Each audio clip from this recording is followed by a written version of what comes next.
As I'm about to show you, we know historically that the document called the Sinaiticus was changed. You can't get around it. Something that was snow white became dark and stained all throughout 694 pages.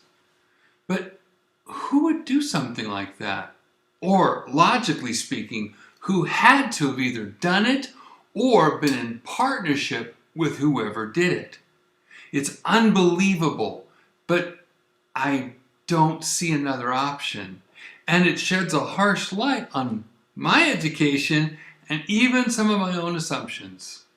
Want to hear what I learned? Hi, I'm David Daniels from Chick Publications. In my last video, Is Sinaiticus a Fake?, I showed you how sometime during the 1800s, the huge codex, big book, that we call Codex Sinaiticus, was changed from white to stained and dark. Let's break that down a bit. I am indebted to researcher Stephen Avery once again for his painstaking research. Listen to this timeline. In 1884 to 1850, all of Sinaiticus, meaning the so-called Septuagint Old Testament, with embedded Apocrypha, and including the New Testament, plus the Epistle of Barnabas and the Shepherd of Hermas, every bit of it was clearly white, witnessed as white, described as white. Two sections of it were taken away, ultimately to the King of Saxony, that's in Leipzig in modern Germany. And anyone can see that the Codex Friderico Augustinus, CFA for short, is white to this very day. Then Porfiry Uspensky of Russia saw what was left of it the next year and described it as white in 1845. Then he visited again in 1850. It was still white. He published that fact in his two books on his journeys, published in 1856 and 1857. That covers 1844 to 1850, 6 or 7 years. And maybe because Leipzig is right there in Germany, people saw the CFA so white and they thought the Sinaiticus, well, the whole Sinaiticus, was white as well. In 1910, the Encyclopedia of Religion and Ethics, Bible and the Church said, quote, the Sinaitic manuscript was wonderfully fine, snow white parchment. And listen to this 1913 description by another writer, J.A. McClymont. Quote, Sinaiticus was rescued from oblivion by the famous critic Tischendorf and now lies in the library of St. Petersburg, that's Russia. It is written on snow white vellum, supposed to have been made from the skins of antelopes. So according to two authors, the Sinaiticus was what? Snow white.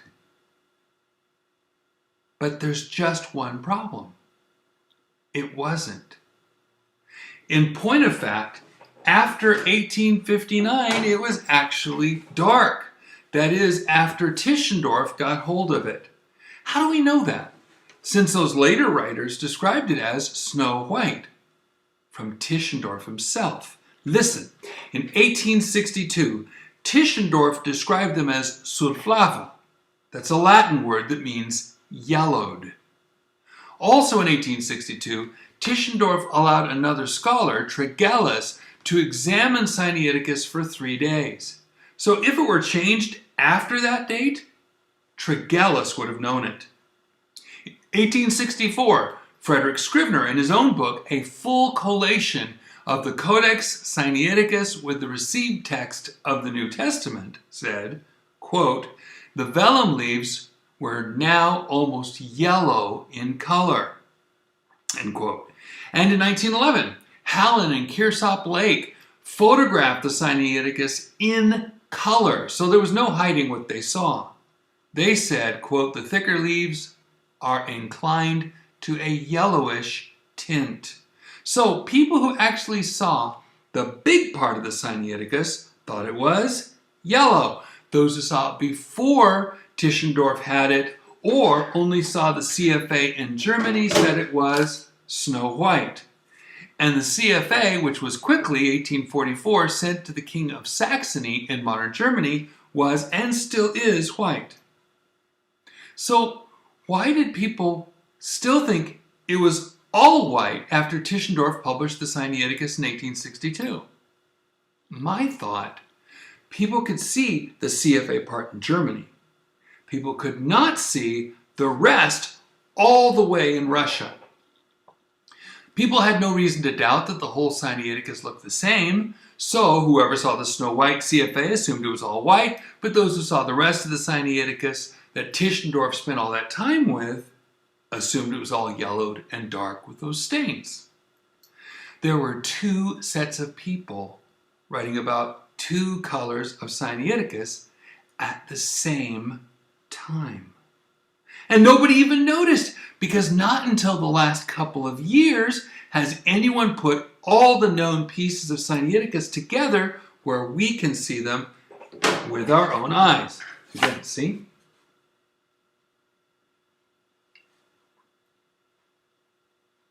What does this tell us? There are only so many years between when we knew the Sinaiticus as a whole was white and when a large part of it became dark. 1884 to 1850, white. 1862, dark. But wait. Tischendorf got the big part of it in 1859. And remember, when he got the CFA, his story says he only got 1/3 of what he saw. So if someone else had darkened it, Tischendorf would have known, because it was part of the pages of the Bible he got in 1859. Then he could have cried foul, "What are you doing, destroying the most ancient text of the Bible?" But he didn't. He had to have known that the Sinaiticus was actually snow white. He himself said he saw not just the 43 leaves, but another 86. Those were part of what he brought back from St. Catherine's Monastery in 1859. That means one of two things. One, it was darkened between 1850 and 59, and Tischendorf knew but said nothing about it. Or two, it was darkened sometime after he got it in 1859, and he hoped no one would ever know it was white. So, either Tischendorf did it, or he knew who did it and was an accomplice. Tischendorf doesn't sound too good right now, does he? But let's look at it from a totally different angle. How does God deal with hidden things? In Luke 8:17 and a lot of other places, Jesus said, "For nothing is secret that shall not be made manifest, neither anything hid that shall not be known and come abroad." Jesus also said in Matthew 10:27,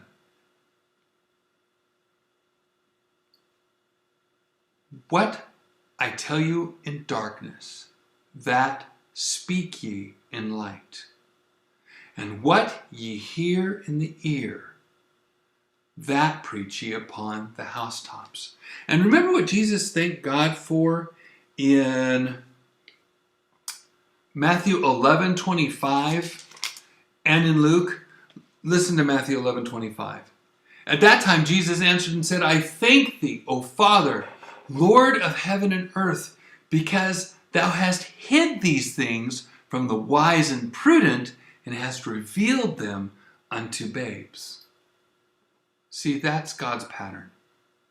He reveals his truth to humble people, and then he wants everyone to know about it. Anyone studying Tischendorf will realize he was proud and loud and kowtowed to the Pope, even though he was a Protestant. It seems that Tischendorf had his own holy grail, so to speak, called the Codex Vaticanus. He spent years doing favors for Catholic leaders, so they would write letters to the Pope and say that Tischendorf was worthy to see it. Sinaiticus and Vaticanus have something in common. They were both allegedly under the care of monks or Catholics and kept hidden from the common Christians for centuries. Does that sound like the fulfillment of God's promise to preserve his words in hidden places? In secret? Away from the people for close to 2,000 years? And the only way they could get them is to kowtow to monks or Jesuits or do favors for the king or pope? That's something that never sounded right to me, not even when I was told all this in Bible college. And what was the result? In Luke chapter 8,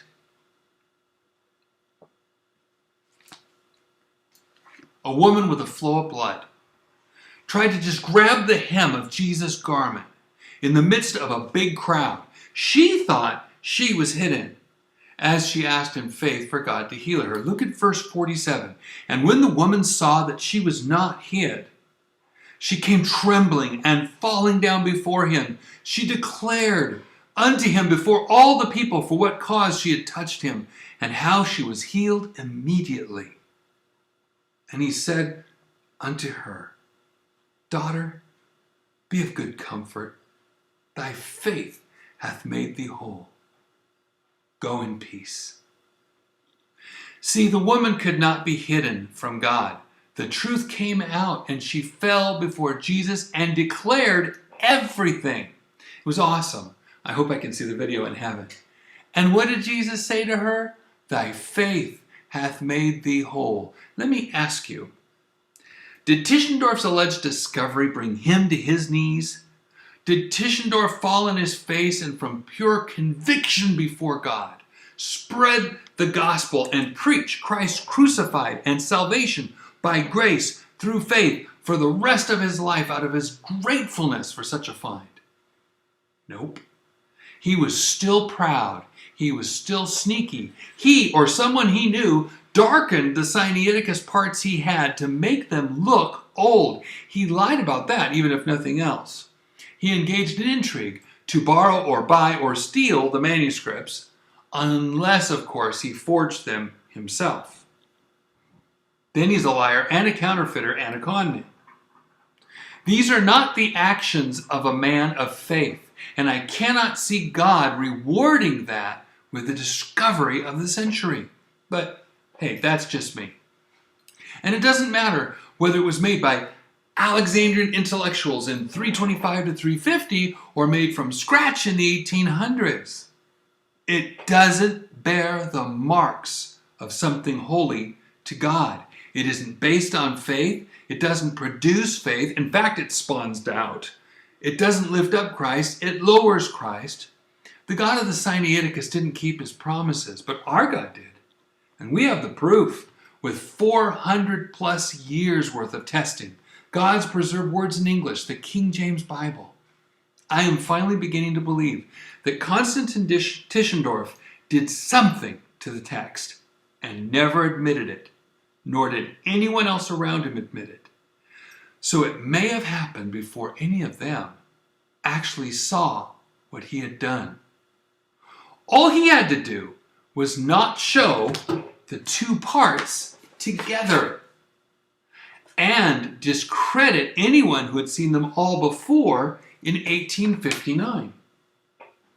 And by the way, that's exactly what he did. And it worked until just a few years ago.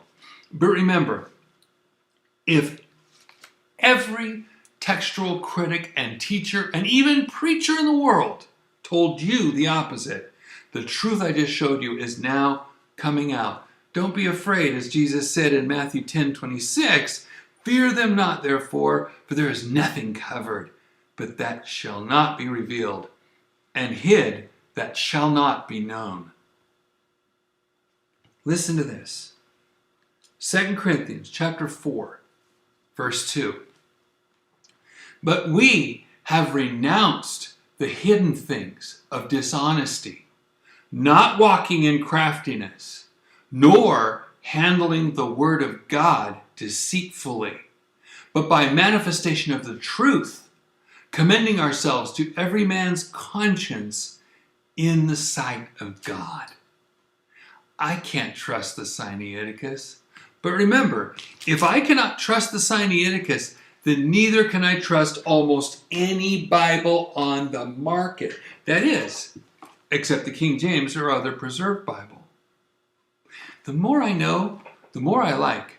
No, the more I love my King James. God bless you and have a wonderful day.